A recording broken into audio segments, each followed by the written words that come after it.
میں ایک بند عاصی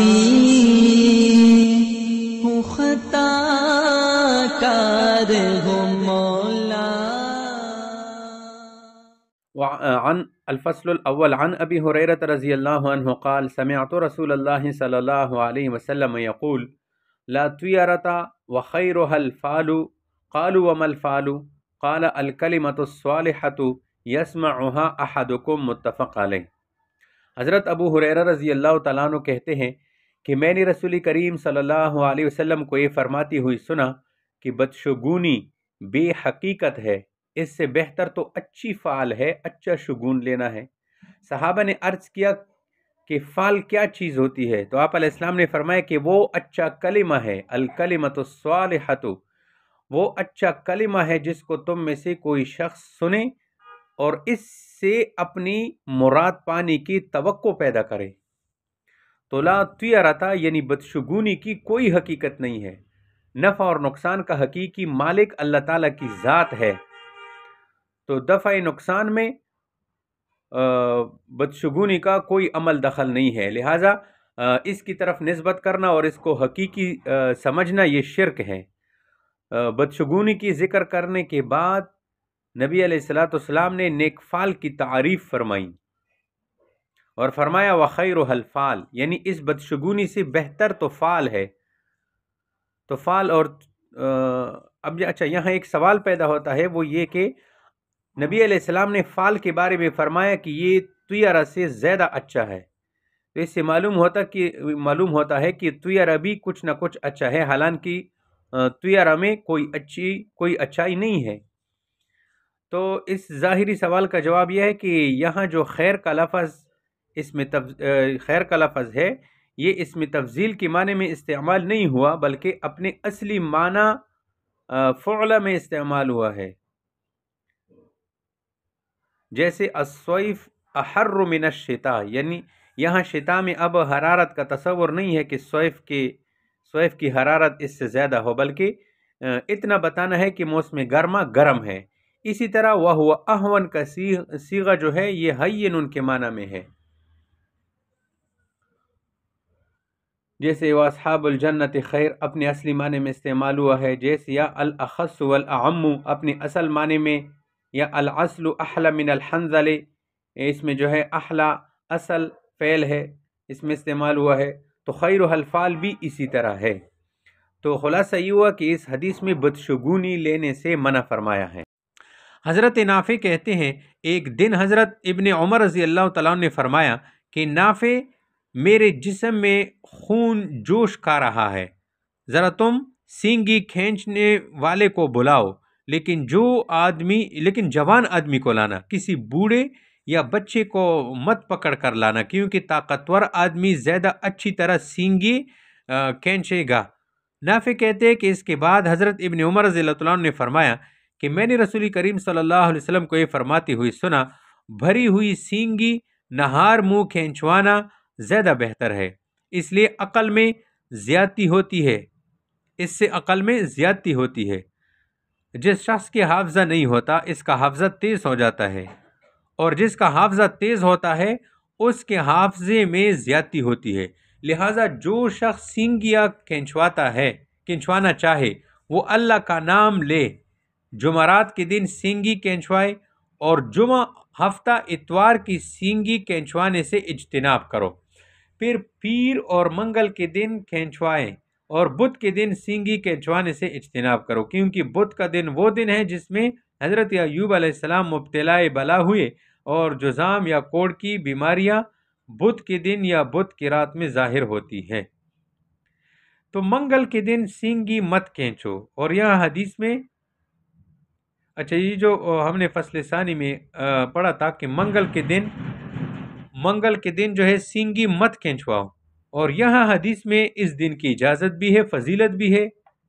تو یہ تو تضاد ہوا۔ تو اس کا جواب یہ ہے کہ حضرت کبشہ کی جو حدیث گزر چکی ہے اس پر کلام ہے، اور دوسرا جواب یہ ہے کہ فضیلت اور اجازت اس منگل کے بارے میں ہے جو ہر مہینے کے 17ویں تاریخ آ جائے، ہر منگل کی فضیلت اور اجازت نہیں ہے۔ اس حدیث کے اخیر میں جو بلاؤں کا ذکر کیا ہے یہ اغلبی امور ہے، کوئی حصر نہیں ہے۔ وعن ماقل ابن يسار قال قال رسول الله صلى الله عليه وسلم الحجامة يوم الثلاثاء ل17 من الشهر دواء لداء السنة رواه حرب ابن اسماعیل کرمانی صاحب احمد وليس اسناده بذلك هكذا في المنتقى وروا رزین نحوه عن ابی ہریرہ۔ حضرت معقل ابن یسار رضی اللہ تعالیٰ عنہ کہتے ہیں کہ رسول کریم صلی اللہ علیہ وسلم نے فرمایا منگل کے دن 17ویں تاریخ کو سینگی کینچوانا سال بھر کی بیماریوں کا علاج ہے۔ اس روایت کو حرب ابن اسماعیل کرمانی انہوں نے نقل کیا ہے جو امام احمد بن حنبل کے مصاحب ہے، اور روایات کی اسناد ایسے قوی نہیں ہے کہ اس پر اعتماد کیا جائے۔ ابن جارود کی کتاب ہے ملتقى میں بھی اسی طرح منقول ہے۔ اسی طرح کی روایت رزین میں بھی حضرت ابو ہریرہ رضی اللہ عنہ نے سے نقل کی ہے۔ اچھا، اس حدیث میں منگل کے دن سینگی لگوانے کی فضیلت اور جواز کا ذکر ہے، جبکہ اس سے پہلے حضرت کبشہ کی جو حدیث ہے اس میں منگل کی سینگی لگوانے کی ممانعت کا ذکر ہے۔ تو اس کا ایک جواب یہ ہے کہ حضرت کبشہ کی روایت پر کلام ہے، وہ اس کا مقابلہ نہیں کر سکتی۔ دوسرا جواب یہ ہے کہ ممانعت مطلق منگل کے دن کی ہے، لیکن اگر منگل کا دن مہینے کے 17ویں تاریخ میں آ جائے یا 19 یا 21ویں تو اس کی اجازت بھی ہے اور افادیت بھی ہے۔ تو خلاصہ یہ کہ سینگی ہو، 17ویں تاریخ ہو اور منگل کا دن ہو تو پھر اجازت ہی اجازت ہے، لہذا تضاد نہیں ہے۔ حضرت ابو کبشہ انماری رضی اللہ تعالیٰ عنہ کہتے ہیں کہ رسول کریم صلی اللہ علیہ وسلم نے اس بیماری کے سبب جو کہ بکری کا زہر آلودہ گوشت کا لینے کی وجہ سے لاحق ہو گئی تھی، اپنے سر پر سینگی کینچوائی، حجامہ کیا۔ حدیث کی ایک راوی معمر کا بیان ہے کہ میں نے کوئی زہر آلودہ چیز کھائے بغیر اسی طرح اپنے سر پر سینگی کینچوائی تو میں اپنے حافظہ کی خوبی سے محروم ہو گیا، یہاں تک کہ مجھ کو نماز میں الحمد سیکھنے کی ضرورت پیش آتی تھی۔ یا فوخی یعنی ضرورت کے بغیر یا تجربہ کے بغیر